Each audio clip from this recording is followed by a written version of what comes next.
Welcome to a ChunnTV hot sauce review where we got the number 7 sauce on season 10 of Hot Ones. This is Miso from Bravado Spice Company out of Houston, Texas.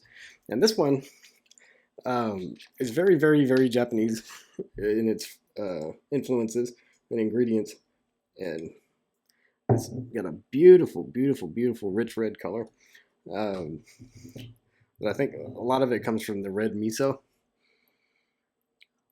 Ooh, it's got a really deeply fermented aroma.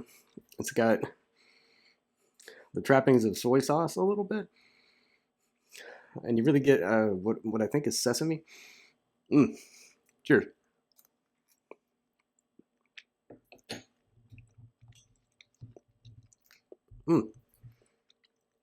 So we have ghost pepper, Carolina Reaper, rice wine vinegar, miso, which is red miso. It's been fermented a little longer, and instead of being fermented with rice, it's fermented with like barley or another grain.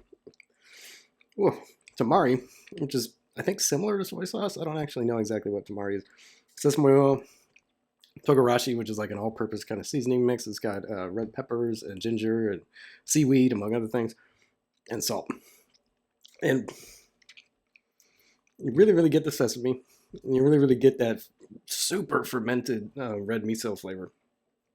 And the burn is kind of a best of both worlds from the ghost pepper and the Carolina Reaper.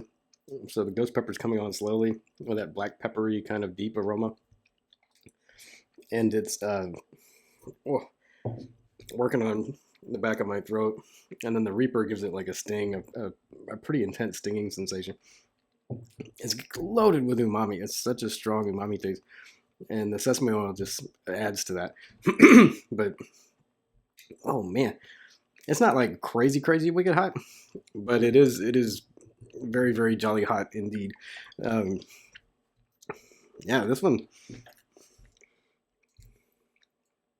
I really like the uniqueness of it because it's I don't think there's a sauce that has this intensely fermented of an aroma that I can think of. And it's got a really nice texture. It's not too thick. And it's very pourable. And it's super smooth. And this is just another one that shows that, not that there's anything wrong with xanthan gum, but you just don't need it. I don't think you do. And this achieves a perfect texture without having to go there. Hey, bud, come on out. It is very spicy. And it's pretty salty. But you almost kind of need that to like keep up with the intense aromas and stuff. All in all, this is it's a very tasty sauce. It's very particular. They kind of took the thought process behind their black garlic and Reaper and applied it to the fermented flavor of the miso, as opposed to the funk of the black garlic. And Bravado seems to have good success with really funky flavor combinations in terms of fermentedness or like the black garlic, just unusual flavors.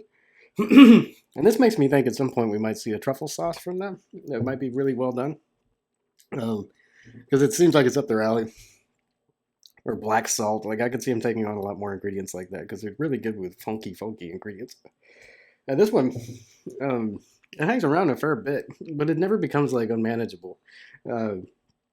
So if you're a chili head, it'll kind of get you where you want to go. I think I'm probably at like a creeping up on a 7, not quite. It's definitely hotter than most like run-of-the-mill hot sauce. It's pretty hot for a natural sauce, and it's not like novelty hot. If you're not a chili head or if you don't participate in exercises in spice regularly, this might get you. If you're a chili head, it'll give you a nice burn, I think. And pairing it is going to be pretty tricky because it's a pretty particular flavor. But I think you do well to put this on anything that has a pronounced garlic taste, or anything that, like if you're vegan and you're looking to give like the trappings of meat eating. This will give you like, it's not meat exactly, but give you like a real savory kind of deep flavor. I think this would go really well with mushrooms.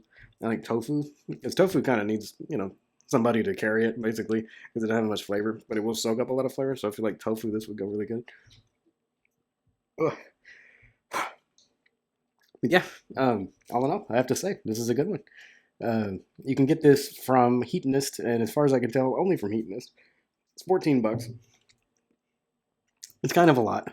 But if you're Hot Ones enthusiast, it's a good buy because this is really, really good. If you are desperately in need of like a super fermented sauce, this will give it to you. This is the most fermented tasting sauce I've ever had. And if you're looking for something to pair with a lot of Japanese or Asian cuisine, I think you find a good pairing partner here. And it's hot enough to where it'll last you a little while. So the $14 will go a little bit farther than maybe it would with other sauces. And it's pretty hot, so it'll get you too. Yeah, so thanks for watching. Click subscribe if you haven't already. We do hot sauce reviews. Occasional fresh peppers. Garden hadn't been so good this year, so there hadn't been too many, but spicy products. We've got some pretty exciting stuff coming up over the next few weeks, and so I can't wait to share that stuff with you. So yeah, click subscribe, click the bell. You'll be notified every time we venture out into the great chili unknown to bring you a new experience. That's got my nose a lot. Ah, man. And click like if you enjoyed this hot sauce review video. Yeah, I appreciate you watching. I hope you enjoy the rest of your Sunday afternoon. And I will catch you next time on ChunnTV.